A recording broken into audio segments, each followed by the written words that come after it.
সারা বছর ধরে মারামারি ঝগড়াঝাটির সম্পর্ক হলেও ভাইফোঁটার দিনটাতে অন্তত ছোট বড় সব বোনেরাই চায় তাদের দাদা বা ভাইদেরকে নিজে হাতে কিছু বানিয়ে খাওয়াতে।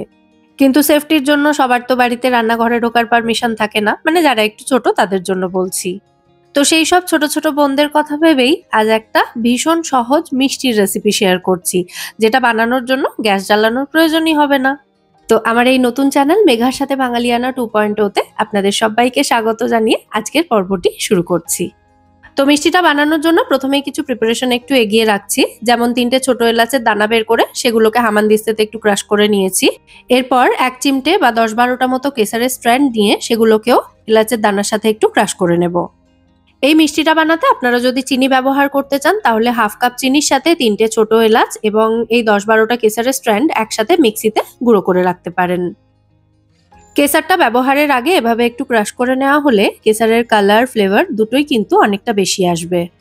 তবে এই রেসিপিটার জন্য কেসার ব্যবহার করা কিন্তু একেবারেই অপশনাল, কেসার ছাড়াও এটা বানাতে পারেন। তো এলাচ এবং কেসার যেটা আমি ক্রাশ করে রেখেছিলাম সেগুলোকে ঢেলে রাখলাম। আর এই হামানদিস্তার মধ্যেই এবার নিয়ে নিচ্ছি কিছুটা পেস্তা বাদাম। এগুলোকেও একটু আধ ভাঙা টাইপের করে নেব। আপনারা ছোট ছোট টুকরো করে কেটেও নিতে পারেন। তো পেস্তাটাকেও ক্রাশ করে এটাকেও ঢেলে নিচ্ছি। একই রকম ভাবে এরপর কাজু বাদামটাকেও এরকম ভাবে হামানদিস্তাতে ক্রাশ করে নেব। এই কটা কাজ যদি একটু এগিয়ে রাখা যায় মিষ্টিটা বানাতে কিন্তু খুব বেশি সময় লাগবে না, 8 থেকে 10 মিনিট যথেষ্ট। আচ্ছা, এরপর এর মধ্যে অল্প একটু গোলাপের শুকনো পাপড়ি আমি নিয়ে নিয়েছি। এগুলো সবই কিন্তু ফ্লেভারের জন্য অ্যাড করব।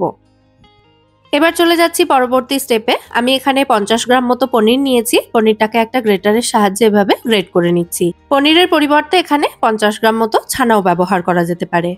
পনিরটা গ্রেট করে নেওয়ার পর এবার এর মধ্যে দিয়ে দিচ্ছি 3 থেকে 4 টেবিল চামচ মতো গুঁড়ো দুধ।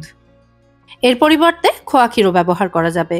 তো গ্রেট করে রাখা পনির এবং গুঁড়ো দুধটাকে একসাথে ভালো করে চামচের সাহায্যে মিশিয়ে নিয়ে এরপর এর মধ্যে অল্প করে ক্রাশ করা কাজু বাদাম, পেস্তা বাদাম, একটু গোলাপের পাপড়ি, তার সঙ্গে এলাচ এবং যে স্যাফরনটা মানে কেসারটা একসঙ্গে ক্রাশ করে রেখেছিলাম সেগুলো সবটাই অল্প অল্প করে দিয়ে দিলাম।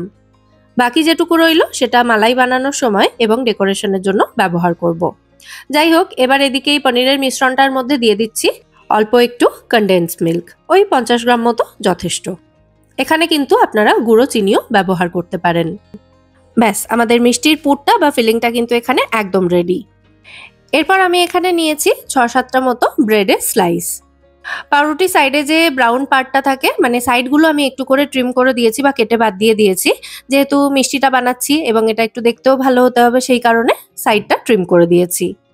এবার এখান থেকে একটা ব্রেডের স্লাইস নিয়ে প্রথমে একটা বেলনের সাহায্যে এটাকে একটু বেলে ফ্ল্যাট করে নিয়েছি। তারপর যে পুরটা রেডি করেছিলাম সেই পুরটা 1 চামচ মতো এই ব্রেডের একটা সাইডে দিয়ে এটাকে এভাবে রোল করে নিচ্ছি। আমি এরপর একটু ক্লোজ করে দেখিয়ে দেবো, তাহলে আপনাদের বুঝতে সুবিধা হবে। শেষে মানে রোল করার পর এটাকে একটু চেপে বসিয়ে দিতে হবে, তাহলে এটা কিন্তু আর খুলে যাওয়ার চান্স থাকবে না। দেখুন, এরপর এটা আমি একটু কাছ থেকে দেখিয়ে দিচ্ছি, আশা করছি এভাবে দেখলে আপনাদের বুঝতে সুবিধা হবে। প্রথমে ব্রেডের স্লাইসটাকে বেলে নিয়েছি, তারপর পুরটা দিয়ে দিলাম একটা সাইডে এবং এই ব্রেডটাকে এবার রোল করে নেব। এই যে ফিলিং বা পুরটা তৈরি করেছি এর মধ্যে যতটুকু ময়েশ্চার আছে তাতেই কিন্তু ব্রেডটা সুন্দরভাবে আটকে যাবে, এটা আর খুলে যাবে না।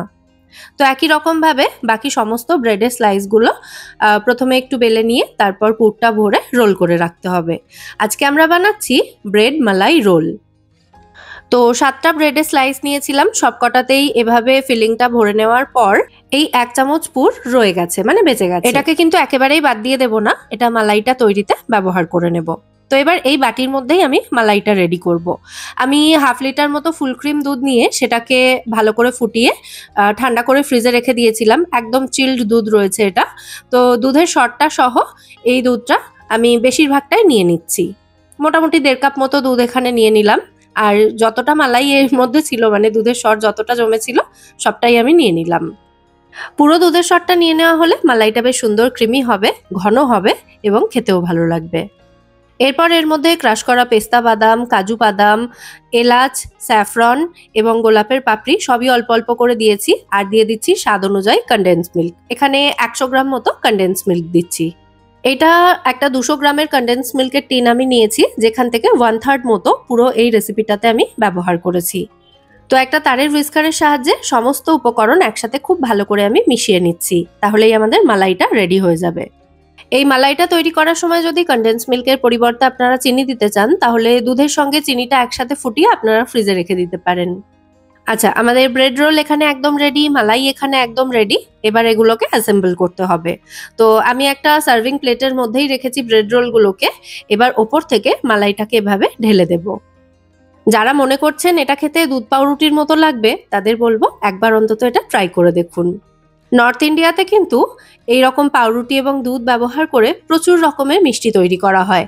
বেশ কয়েকদিন আগে আমার মেঘার সাথে বাঙালিয়ানা চ্যানেলে আমি ব্রেড রসমালাইয়ের রেসিপি শেয়ার করেছিলাম আপনাদের সঙ্গে। ওটা বানাতেও কিন্তু এই একই রকমের সমস্ত উপকরণ আমি ব্যবহার করেছিলাম, তবে ওখানে যে রসমালাই বলগুলো বানানো হয় সেটা বানানো কিন্তু একটু টাফ। যারা খুব একটা বেশি রান্নাবান্না করেন না বা অভিজ্ঞতা নেই রান্নার ক্ষেত্রে, তাদের জন্য কিন্তু ওই রসমালাই বলগুলো তৈরিটা একটু টাফ হতে পারে। তাদের জন্য কিন্তু এই রেসিপিটা একেবারে অ্যাপ্রোপ্রিয়েট। প্লেটে তো 5টা ব্রেড রোল রয়েছে, ওতে আর জায়গা ছিল না, সেই জন্য 2টো ব্রেড রোল আমি আলাদা রেখেছিলাম। তো এই যে এক্সট্রা মালাইটা রয়েছে বাটির মধ্যে, তার মধ্যে এবার এই 2টো ব্রেড রোল আমি ডুবিয়ে দিলাম। ওপর থেকে মালাইটা এভাবে একটু দিয়ে দিচ্ছি। এরপর এগুলোকে একটু সাজিয়ে দিচ্ছি ওপর থেকে। তারপর এটাকে পারলে 10-15 মিনিটের জন্য ফ্রিজে রাখবো, যাতে আরো একটু ঠান্ডা হয়ে যায়। একটু চিল সার্ভ করলে কিন্তু এটা খেতে বেশি ভালো লাগবে। তো সাজানোর জন্য যা যা ড্রাই ফ্রুট ছিল সেগুলো তো দিয়েইছি, আর তার সাথে ওপর থেকে একটু কনডেন্স মিল্ক এভাবে দিয়ে দিলাম, আর তার সাথে সামান্য একটু কেসারের স্ট্র্যান্ডও অ্যাড করছি। ব্যাস, আমাদের দারুণ সুস্বাদু ব্রেড মালাই রোল এখানে একেবারে রেডি। খেতে অসাধারণ সুস্বাদু হয়। রেসিপিটা অবশ্যই বাড়িতে ট্রাই করবেন, এবং রেসিপিটা ভালো লাগলে ভিডিওটাকে বরাবরের মতো একটা লাইক এবং শেয়ার করে আমার মেঘার সাথে বাঙালিয়ানা এবং মেঘার সাথে বাঙালিয়ানা 2.0 এই দুটো চ্যানেলকে সাবস্ক্রাইব করে নিতে একদম ভুলবেন না। আর এই চ্যানেলটা যেহেতু একেবারে নতুন, তাই আপনাদের সাপোর্টটা কিন্তু ভীষণভাবে প্রয়োজন।